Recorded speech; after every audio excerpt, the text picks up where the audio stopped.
Rohit சர்மாவை most dangerous பிளேயர்னு ஏன் சொல்கிறோன்னா, கடந்த 20 வருஷமாக இந்தியா வேர்ல்டு கிரிக்கெட்டை டாமினேட் பண்ணுது அப்படின்னா அதுக்கு மிக முக்கியமான காரணம் 3 பேர்: தோனி, விராட் கோலி, ரோஹித் சர்மா. ஆனால் ஒரு நல்ல கேப்டன் நல்ல பேட்ஸ்மேனாக சஸ்டெயின் பண்ண முடியல, ஒரு நல்ல பேட்ஸ்மேன் நல்ல கேப்டனாக சஸ்டெயின் பண்ண முடியல. ஆனால் ஒரு பெஸ்ட்டு கேப்டனாகவும் சரி, பெஸ்ட்டு பேட்ஸ்மேனாகவும் சரி தன்னை ப்ரூவ் பண்ணவர் தான் ரோஹித் சர்மா.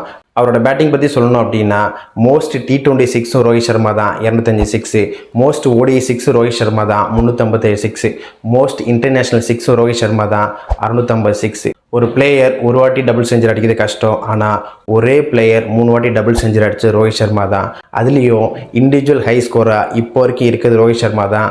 264 ரன்னு. சைத் அன்வர் அடித்த 194 ரன் அடிக்கிறதுக்கே காட் ஆஃப் கிரிக்கெட் சச்சினுக்கு 13 வருஷம் ஆயிடுச்சு. இந்த 264 ரன் அடிக்க இன்னும் எத்தனை வருஷம் ஆக போதும்? அவரோட கேப்டன்சி பற்றி சொல்லணும் அப்படின்னா, ஒரு CLT T20, 2 ஏஷியா கப்பு, ஒரு சாம்பியன்ஸ் ட்ராஃபி, ஒரு T20 world cup, 5 IPL trophy.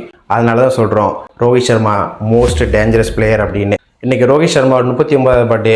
அவருக்கு ஒரு விஷ் பண்ணிவிட்டு மறக்காமல் ரோஹித் சர்மா கிட்ட பிடிச்ச விஷயம் என்ன அப்படின்னு கமெண்ட் பண்ணுங்கள். இந்த மாதிரி கிரிக்கெட் வீடியோஸ் நீங்கள் தொடர்ந்து பார்க்கணும் அப்படின்னா கவி கிளப்பை சப்ஸ்கிரைப் பண்ணி ஃபாலோ பண்ணுங்கள். வீடியோஸ் நிறைய பேர் பார்க்குறீங்க, ஃபாலோ பண்ண மாட்டேறீங்க. ஃபாலோ பண்ணி சப்போர்ட் பண்ணுங்கள். நன்றி.